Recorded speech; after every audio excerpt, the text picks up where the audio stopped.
Iran, 12 personnalités arrêtées, la poigne des militaires. Budget de la défense, à l'Assemblée nationale, un effort particulier pour la marine. La guerre des casinos, suite, inculpation de Jean-Dominique Frattoni. Invité du journal d'Antenne 2 ce soir, Robert Fabre, premier résultat de sa mission sur l'emploi.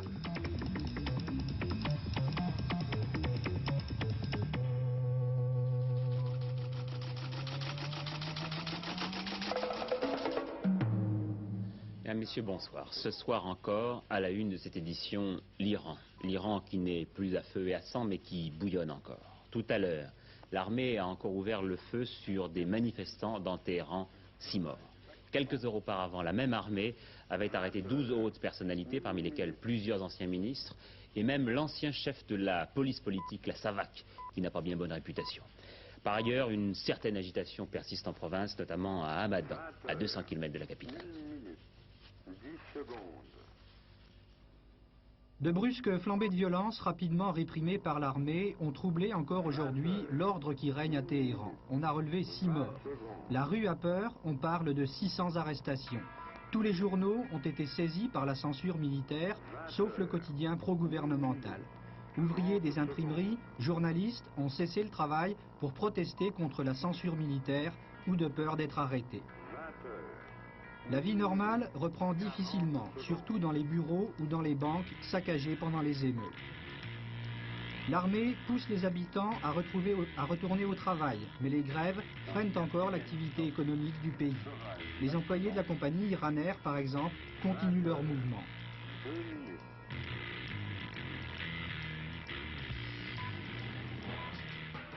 À cause des grèves à la raffinerie de pétrole d'Abadan, l'essence est rationnée. L'armée lance des appels aux ouvriers et aux techniciens du pétrole pour qu'ils fassent à nouveau tourner les raffineries.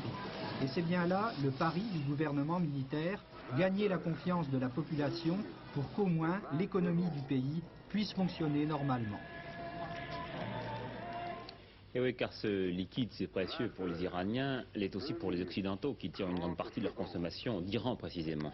Pour la France, un peu moins de 10% de notre approvisionnement en or noir. Mais il n'y a pas que le pétrole. Les industriels français ont aussi noué d'autres liens avec les Iraniens. Alors essayons de voir quelles sont les conséquences des récents troubles sur les échanges entre les deux pays. L'Iran est un marché important pour la France. Les pays du Maghreb mis à part, c'est notre premier client au Proche-Orient, c'est-à-dire parmi les pays à qui nous achetons notre pétrole. Et puis la France est le 4e investisseur étranger en Iran. L'an passé, nous avons vendu pour plus de 3 milliards de produits Made in France à l'Iran. Dans les travaux publics, les entreprises françaises, qui construisent notamment le métro de Téhéran, ont décroché déjà pour plus d'1 milliard de commandes. Par ailleurs, une trentaine d'entreprises de bâtiments réalisent des logements et des constructions diverses. De son côté, le pétrole iranien représente environ 10% de nos achats de pétrole et notre facture pétrolière iranienne a dépassé 5 milliards de francs en 1977. Il y a 7500 Français qui travaillent en Iran à des projets divers. On note une certaine inquiétude dans les entreprises françaises, même si les grands chantiers comme celui des centrales nucléaires réalisés par la France se poursuivent actuellement. En ce qui nous concerne, il n'y a pas de raison de ralentir l'activité de notre chantier en Iran. La construction de ce projet se poursuit normalement et à titre d'exemple, nous avons à l'heure actuelle 450 à 500 techniciens français présents sur le chantier, plus un certain nombre de familles et nous avons maintenu tout le personnel sur place et mis à part quelques perturbations mineures dues au plus ou moins bon fonctionnement de certains services iraniens à l'heure actuelle, tout se déroule normalement. À l'étranger, toujours élection aujourd'hui aux États-Unis. Les Américains votent pour élire un nouveau Congrès. Nous n'aurons les résultats que demain matin. Disons tout de suite que les démocrates sont assurés de conserver la majorité. C'est toute la Chambre des représentants qui sera renouvelée, de même qu'un tiers du Sénat, et je ne compte pas les 2 tiers de postes de gouverneurs et les milliers d'élus locaux. Dans notre dernier journal, à 23 h, nous pourrons écouter la correspondance de notre envoyé spécial permanent à Washington, Jacques Segui. Aux Pays-Bas, un scandale. Le chef du groupe chrétien-démocrate, groupe qui fait partie de la coalition gouvernementale, est accusé d'avoir été Waffen-SS pendant la guerre. Monsieur Andies a aussitôt démissionné. Il a renoncé à toutes ses fonctions politiques. Enfin, des nouvelles du dollar, il se tient toujours bien aux environs de 4,30 francs, mais pour le soutenir davantage, les États-Unis ont effectué un tirage de 2 milliards de dollars sur le Fonds monétaire international, le FMI qui à son tour a emprunté 1 milliard de dollars au Japon et à l'Allemagne de l'Ouest. En France, d'abord cette information qui nous est venue de Nice en début de matinée, c'est un rebondissement dans la guerre des casinos. Jean-Dominique Fratoni, PDG du Casino Roule, l'un des 2 grands casinos de la ville, vient d'être inculpé mais laissé en liberté. On lui reproche en effet une infraction à la législation sur les sociétés. Jean-Dominique Fratoni n'est pas n'importe qui. Son inculpation, après celle d'un avocat, et puis après la disparition de la fille de l'ancien PDG de l'autre casino niçois, celui du Palais de la Méditerranée, son inculpation donc met en lumière les activités d'un personnage assez contesté à Nice. Jean-Dominique Fratoni, 54 ans, originaire de Corse, a commencé il y a 20 ans dans le monde des jeux avec la direction du modeste casino de Sainte-Maxime. Depuis, ses affaires ont beaucoup prospéré et il contrôle aujourd'hui 4 casinos. L'inculpation qui lui a été signifiée aujourd'hui par le juge Boisis est directement liée à cette ascension puisqu'elle intervient dans l'affaire du rachat d'un autre casino, le Palais de la Méditerranée. L'histoire est compliquée mais peut être résumée de la façon suivante. Madame Leroux, PDG du Palais de la Méditerranée, a 2 filles qui partagent avec elle un certain nombre d'actions. Alors, pour obtenir le contrôle de l'établissement, Jean-Dominique Fratoni rachète des actions à l'une des filles Leroux, Agnès, et en même temps son vote au conseil d'administration. Ainsi, sans être directement le patron, le directeur du Roule contrôle indirectement ce qui était un concurrent. Ce qui était, puisque quelque temps après, les nouveaux responsables jugent que le palais a trop de dettes et déposent le bilan. Depuis, les employés occupent les locaux pour que l'on rouvre l'entreprise qu'ils jugent parfaitement rentable. L'inculpation de M. Fratoni, jugée impensable il y a 1 an sur la promenade des Anglais, intervient après d'autres inculpations, celle des croupiers indélicats, beaucoup de rumeurs diverses et une disparition, celle d'Agnès Leroux, dont on est sans nouvelles depuis le 30 novembre 1977. Oui, et puis pendant ce temps, toujours à Nice, un cri d'alarme lancé par les cafetiers et les limonadiers réunis dans cette ville à l'occasion du congrès de la Fédération nationale de l'industrie hôtelière, halte aux raquettes. Voilà plusieurs mois que le problème couvait. De temps à autre, un bar incendié, un assassinat, parfois même une tuerie, mais de la part des cafetiers, presque toujours le mutisme. Alors cette fois-ci, la profession a décidé de traiter le problème au grand jour, et le dossier que nous allons ouvrir pour vous exhale de bien douteux remue. L'industrie hôtelière représente en France 56 000 hôtels, 220 000 établissements, restaurants, brasseries ou boîtes de nuit et emploie près de 530 000 personnes. Avec 59 000 chambres d'hôtel homologuées, la région Provence-Alpes-Côte d'Azur possède le 7e de la capacité hôtelière française avec un chiffre d'affaires de 3 milliards de francs. Un tel chiffre ne pouvait donc laisser indifférents les truands. Résultat, règlement de compte en série, 24 morts en 2 ans, l'enjeu, le fructueux marché du racket. Devant ce phénomène qui prend des proportions inquiétantes, les restaurateurs et les hôteliers ont décidé de réagir et de porter cette affaire sur la place publique. Là, si on veut que ça s'arrête, il faut intervenir tout de suite et frapper fort. Sinon, si on ne fait pas ça, eh bien, nous arrivons à faire en sorte que 80% de nos collègues vont se trouver ractés. De nombreux établissements font l'objet de sollicitations illicites qui varient de 5 000 à 10 000 francs par mois. La police est consciente de ce phénomène, mais elle ne peut intervenir sans preuve, d'autant plus que les gérants d'établissements, pour des raisons de sécurité, n'osent pas porter plainte. Les truands ont fait du racket l'essentiel de leur activité.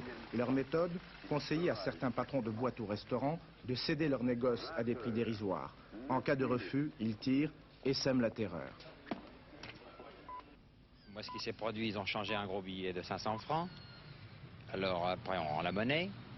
Ils prennent des consommations, d'autres consommations, et au moment de payer, ils disent tu t'assois dessus, les mots, j'insiste pas sur les mots qu'ils peuvent dire. Et après, alors naturellement, ils savent qu'on a de l'argent. Ils viennent chez vous, ils commencent à plus ou moins se battre entre eux ou à se battre avec des clients. Et bon, vous intervenez, à ce moment-là, il y a encore de nouveaux problèmes, et puis ils partent sans payer. Ils reviennent quelques jours après et ils vous disent vous êtes intervenu dans une bagarre, vous n'auriez pas à intervenir, et ils vous mettent à l'amende, quoi. Voilà comme ça se passe. Mais et si vous ne payez pas l'amende, que se passe-t-il? Ben ils reviennent ou ils envoient d'autres personnes et puis ils essayent de vous frapper ou disons intimider les clients surtout et faire fuir la clientèle de chez vous, et à ce moment-là vous êtes plus ou moins obligé de payer, quoi. Voilà donc deux affaires, Jean-François Kahn, la guerre des casinos, le racket des hôteliers, qui ne sont pas si distincts qu'on peut l'imaginer. Apparemment, bien sûr, le racket, le scandale des jeux ou le trucage des courses, ça paraît tout à fait différent. Mais en vérité, derrière toutes ces affaires, et aussi derrière le trafic de la drogue, et derrière la prostitution, et derrière les règlements de compte sanglants, on retrouve toujours, à un degré ou à un autre, les mêmes gens.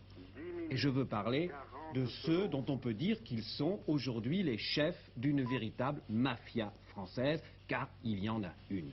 Et vous voyez, nous quittons tout à fait là le terrain du simple fait divers. Cela concerne en vérité tous les Français, car il s'agit bien, au vrai sens du terme, d'un problème de droits de l'homme. Car enfin, qui sont-ils? Ces gens qui, effectivement, apparaissent par leur richesse, par leur puissance, par leurs amitiés dans tous les milieux, comme un véritable État dans l'État. Ces gens qui fréquentent le beau monde, que l'on peut rencontrer dans les grands restaurants, dans les meilleurs hôtels, et qui d'ailleurs, ces hôtels, quelquefois, les achètent, ça leur appartient. Ces gens, il faut bien le dire, que dans certains films, dans une mauvaise littérature, on idéalise un peu. Qui sont-ils? Eh bien, ce sont ceux qui empoisonnent systématiquement la jeunesse française par la drogue. Ce sont ceux qui chosifient la femme par la prostitution organisée. Ce sont ceux qui terrorisent une partie de la population française par le racket. Ce sont ceux qui volent des millions de petits joueurs par le trucage des courses. Ce sont ceux que l'on retrouve derrière des grands hold-up. Ce sont même ceux qui tirent les ficelles d'un certain nombre d'enlèvements en France et surtout en Italie. Enfin, ce sont ceux qui tuent, qui élimine implacablement tous ceux qui les gênent. Voilà. Car, d'une certaine manière, ils ont leur propre police, leur propre justice, leur propre tueur, leur propre banque, leur propre réseau d'import-export. Et le drame, c'est que quelquefois, on les connaît, ou plutôt on les soupçonne. Seulement, ils se cachent, ils se dissimulent derrière un paravent d'honorabilité. Ils mettent pas la main à la pâte, ils font travailler leurs sbires. Et il arrive effectivement que pour les faire tomber, enfin, eh bien, comme dans le cas de Al Capone célèbre, il faille, c'est un peu dérisoire, mais il faut ce qu'il faut, il fasse quelquefois utiliser l'arme du fisc. Ah, évidemment, c'est une affaire très intéressante sur laquelle nous reviendrons dans plusieurs enquêtes dans les jours à venir. Les affaires sociales maintenant, d'abord ce petit choc créé par François Serra qui s'est déclaré partisan de porter à 70 ans ou au moins 67 ans l'âge du départ obligatoire de la retraite. C'est une idée qui n'est d'ailleurs pas nouvelle au CNPF. Mais André Bergeron, qui a rencontré aujourd'hui François Serra, a manifesté son désaccord et a estimé par ailleurs que l'on n'échapperait pas à une augmentation des cotisations de l'assurance chômage. Les grèves, quelques petits délestages d'électricité aujourd'hui sur Paris, mais pas de problème à la SNCF. Par ailleurs, des pompistes mécontents ont bloqué l'approvisionnement en essence des grandes surfaces en Charente-Maritime et dans les Deux-Sèvres. Édouard Leclerc, l'animation des centres qui porte son nom, a réagi en disant que si les forces de l'ordre n'intervenaient pas, il le ferait lui-même avec ses propres moyens, consommateurs et personnels du centre Leclerc. Enfin, poursuite de la mauvaise humeur chez les routiers, je n'ose pas parler dans leur cas de débrayage. Les routiers CGT et CFDT, cette fois, se plaignent surtout de leurs mauvaises conditions de travail et ont en plusieurs endroits du territoire ralenti la circulation. Les travaux de l'Assemblée maintenant, examen du budget de la Défense aujourd'hui, budget dont nous avons commencé à parler hier avec le ministre Yvon Bourges, et dont nous allons reparler ce soir avec un reportage de Patrick Lecoq. Reportage que nous avons axé autour du budget de l'une des trois armes, la marine. Longtemps, en effet, elle s'est sentie un petit peu mal aimée par ceux qui lui donnaient de l'argent, mais la dotation d'un 6e sous-marin nucléaire a quelque peu calmé les appréhensions des marins. 140 bâtiments de combat aujourd'hui, peut-être moins de 90 dans 10 ans, la Marine nationale apparaît à certains comme la mal-aimée du budget de la défense. Sur 100 francs déboursés par chaque Français chaque année pour les armées, elle touche 17 francs. C'est moins qu'en Grande-Bretagne ou aux États-Unis, mais c'est plus que l'an passé. Le grand public est, il est vrai, peu informé du rôle de la marine. On connaît les sous-marins nucléaires, on sait qu'ils sont le fer de lance de la dissuasion, mais souvent les Français oublient que les marins n'ont pas seulement pour but d'attendre, cachés au fond de la mer, une éventuelle attaque de notre territoire. Je crois qu'à l'heure actuelle, les missions de la marine s'exercent dans 3 domaines bien précis. Tout d'abord, le plus important, c'est la mission de dissuasion nucléaire. C'est celle qui prime un petit peu sur toutes les autres missions.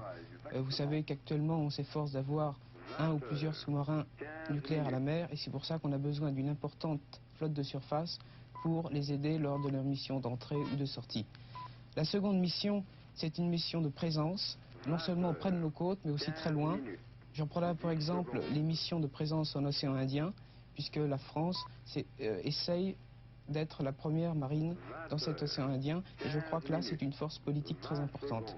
Enfin, nous avons les missions qu'on pourrait appeler de service public en temps de paix, qui sont les missions de protection de nos côtes, les missions de surveillance, je prendrai par exemple le rail de Ouessant, ou encore les missions d'assistance aux pêches ou d'assistance des estivants et des gens, enfin bref, des missions de service public en temps de paix.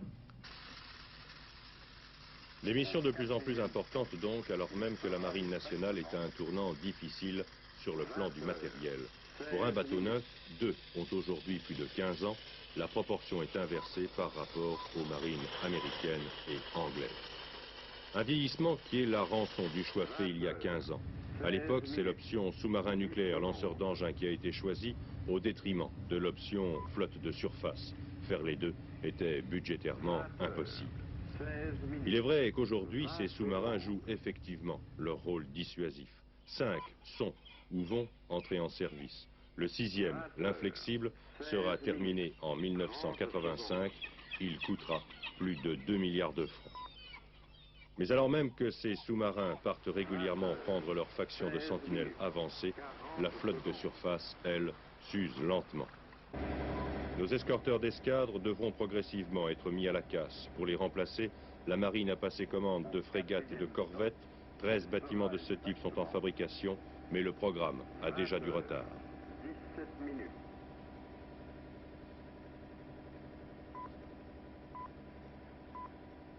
Deuxième mission de la Marine nationale, la présence sur les grands océans. La force navale, là, s'articule autour d'un grand bâtiment de surface, le plus souvent un porte-avions. La France en possède 2, ils tiendront jusqu'en 90, leur remplacement devra être prochainement décidé. Et puis enfin, la Marine nationale n'a pas que des tâches de défense ou de présence, elle doit aussi assumer des fonctions de service public sur les 11 millions de kilomètres carrés placés sous sa souveraineté. Défense d'une zone économiquement vitale, mais protection aussi contre un nouvel Amoco Cadiz. La marine veille sur les couloirs de navigation de la Manche, elle arraisonne les contrevenants. Les marins pour cette fonction rêvent de posséder en quantité des avisos, ils devront attendre. Si 7 bâtiments de ce type sont actuellement en construction, un seul sera mis en chantier l'an prochain. Un effort est donc fait dans le budget 79, il permettra seulement de rattraper un peu du retard acquis depuis 15 ans. Et pendant que les députés examinaient le budget de la défense, les employés des arsenaux manifestaient autour du Palais Bourbon. J'ajoute que dans le même dossier, on assiste à une petite polémique entre Français et Allemands. L'armée allemande vient de décider d'arrêter préventivement les essais en vol de l'Alpha Jet, c'est un avion franco-allemand, pour raison de sécurité. Ces craintes ne sont pas justifiées, estime la firme Dassault. Le problème de l'autodéfense sera évoqué lors du Conseil des ministres de la semaine prochaine. Voilà ce qu'a révélé ce matin sur Europe 1 le garde des Sceaux, Alain Peyrefitte. Alain Peyrefitte qui a par ailleurs évoqué le cas de Youssef Kismoun, ce jeune Algérien condamné à 20 ans de réclusion criminelle et dont nous vous parlions hier. Je suis suffisamment troublé par cette affaire, a dit le ministre de la Justice, pour avoir mis en marche la procédure qui peut conduire à une révision du procès. Et puis aujourd'hui à Lille, l'ouverture des journées socialistes sur l'Europe, journée auxquelles le PS attache beaucoup d'importance. 11 de ses partenaires étrangers partagent ses travaux.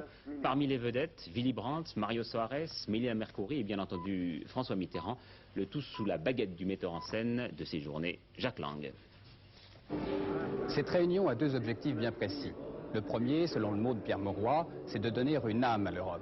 C'est-à-dire qu'ici, la forme de la réunion, les déclarations solennelles, la tenue de buffets, comme ici à la mairie de Lille, assez brillant, la présence d'artistes et d'écrivains, a finalement presque autant d'importance que le fond des discussions.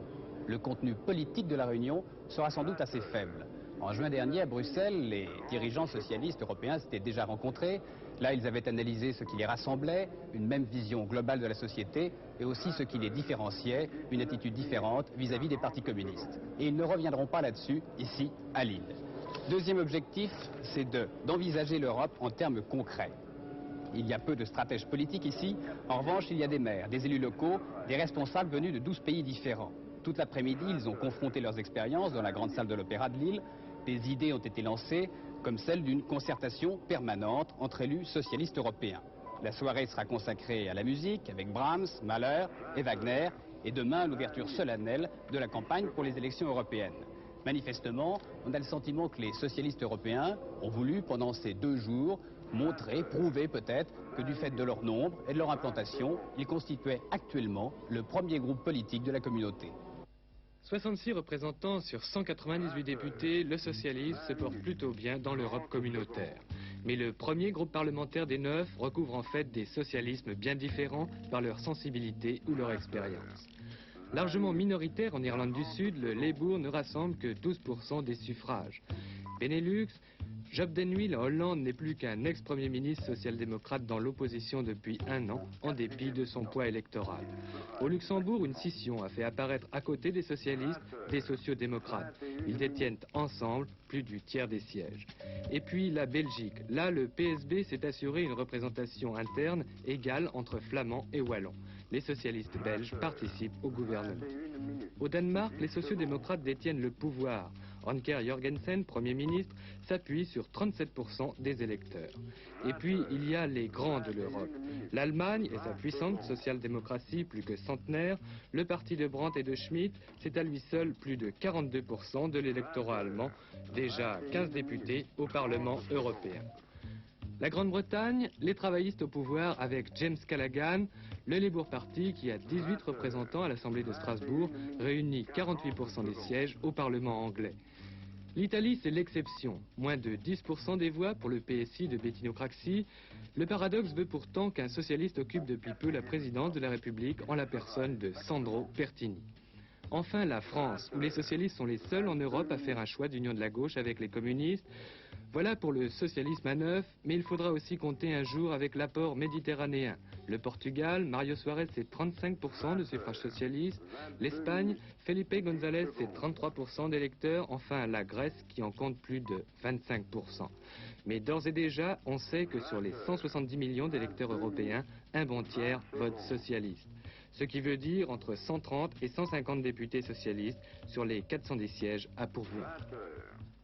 C'est donc en l'absence de François Mitterrand et de Pierre Mauroy à Lille que les socialistes ont été reçus aujourd'hui à l'hôtel Matignon par le Premier ministre dans le cadre des consultations de Raymond Barre sur le cumul des mandats, le financement des partis et le mode de scrutin aux élections municipales. Commentaire de Gaston Defferre à la sortie, nous n'avons pas de proposition à faire au Premier ministre, nous l'avons écouté. Le Parti socialiste ne veut pas être la roue de secours de la majorité.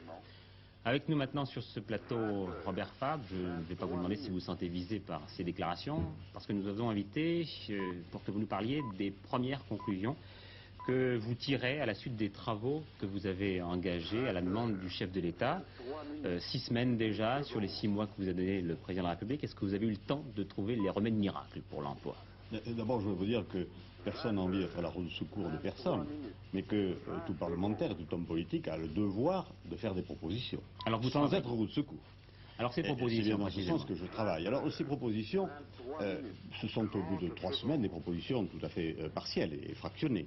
Et je tiens à dire que le problème du chômage, qui est de plus en plus angoissant, nous allons vers 1,5 million de chômeurs, 12% et demi de plus que l'an dernier. Ce problème appelle des solutions gouvernementales, mais aussi européennes et même mondiales. Alors, ce que je propose dans un premier temps correspond à peu près uniquement aux problèmes d'actualité, c'est-à-dire pour lesquels des solutions urgentes sont nécessaires. Alors je vois que ces problèmes, nous les abordions un par un. D'abord, le fonctionnement de l'Agence nationale pour l'emploi, souvent contesté, beaucoup s'en plaignent, disent qu'il n'est pas tout à fait adapté aux missions. Oui, c'est la gestion du marché de l'emploi qu'il faut appeler cela. Car le chômeur, le demandeur d'emploi, qui va à l'Agence de l'emploi, est accueilli, fiché, mis en statistique. Mais il n'a pas la possibilité, 40% n'ont pas la possibilité d'approcher avant des mois quelqu'un qui puisse l'orienter, le diriger véritablement vers sa qualification. Alors là, il y a un problème. Il faut donc d'abord donner à l'Agence de l'emploi des moyens supplémentaires. Il faut créer des unités dans le pays, il faut régionaliser et il faut humaniser.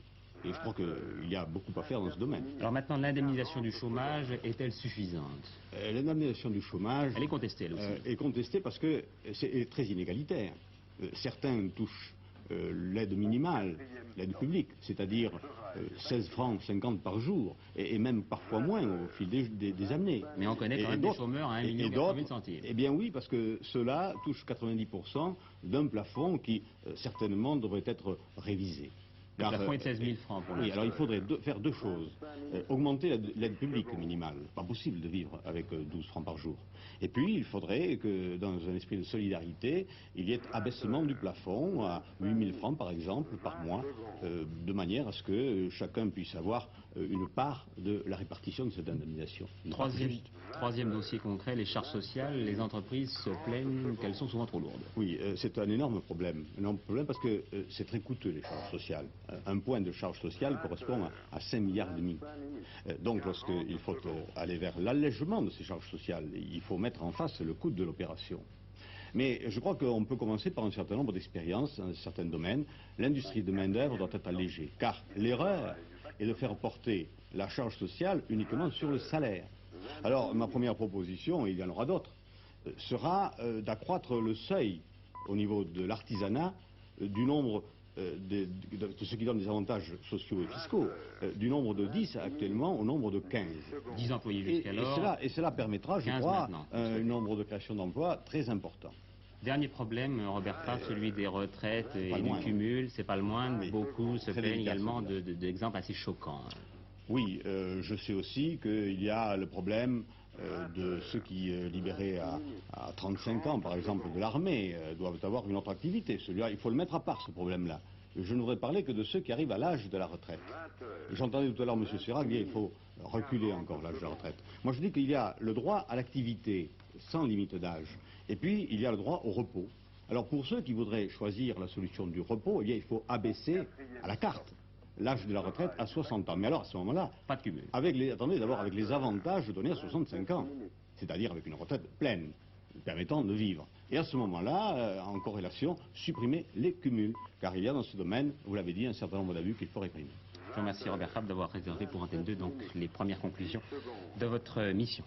Sport maintenant, voile avec la route du Rhum et d'abord la confirmation de l'abandon de Jean-Pierre Millet. Son trimaran a éperonné hier une épave au large de Port-Salle, et oui, non loin de la carcasse de la Moco Cadiz. Des ennuis aussi pour Yvon Fauconnier qui a connu des avaries de pilote automatique mais qui lui pourra repartir de Brest. Football avec la composition qui s'inscrit sur votre écran de l'équipe de France qui demain disputera son dernier match de l'année au Parc des Princes contre l'Espagne. Match qui sera, je vous le rappelle, retransmis en direct sur Antenne 2, demain donc à 20h30. La page littéraire avec tout d'abord la première récompense de la saison, le prix aujourd'hui pour Hélène Carrère d'Ancos. Ce prix réservé à une œuvre historique ou politique est décerné par un jury de journalistes et il récompense cette année donc L'Empire éclaté. C'est un ouvrage sur l'Union soviétique paru chez Flammarion. Et puis saluons la naissance d'un nouveau confrère, la revue française de communication.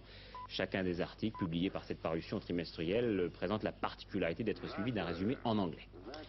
La page variété maintenant, pour conclure ce journal, avec Henri Tachant à l'Olympia. C'est la première fois que cet auteur, compositeur, interprète affrontait tout seul hier soir le public de cette salle. Henri Tachant, un chanteur de grand talent qui fait souvent penser à Brel, mais beaucoup trop méconnu. Derrière lui, le seul accompagnement d'un piano, et avec lui, le public qui a retrouvé ses fureurs et ses révoltes d'écorchés solitaires. Quel goût ça a, un lendemain de triomphe? Très bon goût. Très bon goût. Parce que la veille, c'était plutôt difficile. Enfin, avant d'entrer en scène. Il y a combien d'années que vous l'attendiez, cette soirée? Ça fait 12 ans que je chante. J'ai bien aimé cette soirée, mais c'est pas fini, je veux dire. Ça commence. Jusqu'à présent, il y avait eu beaucoup de difficultés à imposer Henri Tachant parce que on disait qu'il avait mauvais caractère, une attitude d'écorché vif. C'est vrai? Oui, c'est vrai. J'ai mauvais caractère, je suis écorché vif. Je suis insupportable, je suis casse-pied, je suis emmerdeur. Bon, ben, tout ça, c'est les qualités de... Tout ça, c'est les défauts de mes qualités. Vous avez vraiment changé? Oui, c'est vrai. J'ai changé, comme tous les gens changent. C'est vrai cette phrase qui dit qu'il n'y a que les cons qui changent pas, mais c'est vrai. C'est bien de changer, parce que je veux dire changer en allant un petit peu vers les autres. Mais ça me fait quand même un peu rire, enfin sourire, parce que... il y a 2 ans, j'ai chanté une chanson sur scène, dans le tour de chant, et il y a un type qui est venu me voir après qui m'a dit ah, quelle tendresse, qu'est-ce que tu as changé, regarde cette chanson que tu viens d'écrire. J'ai remercié. Avant j'aurais dit connard, je l'ai écrit il y a 15 ans, mais j'ai souri, j'ai passé outre. C'est sur le quai de cette gare, les migrants qui cherchent un regard de tendresse. Derrière les murs d'un lupanar, c'est ce petit ticket d'espoir, la tendresse.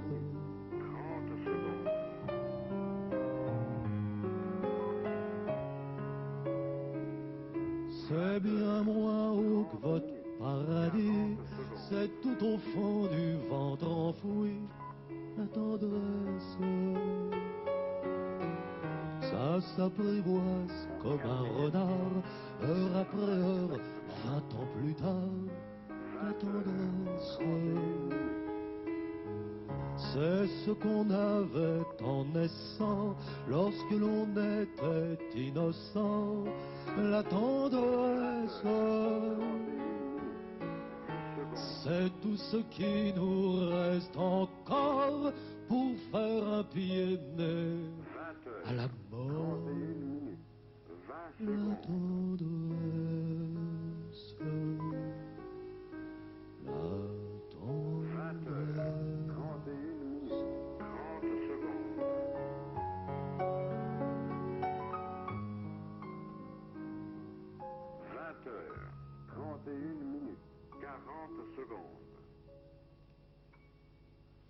Eh bien, dirigeons-nous tendrement vers la météo. Aujourd'hui, un temps frais mais ensoleillé sur la majeure partie du pays. Pour demain, étroite zone pluvieuse du bassin aquitain à la Manche, suivi l'après-midi d'éclaircies.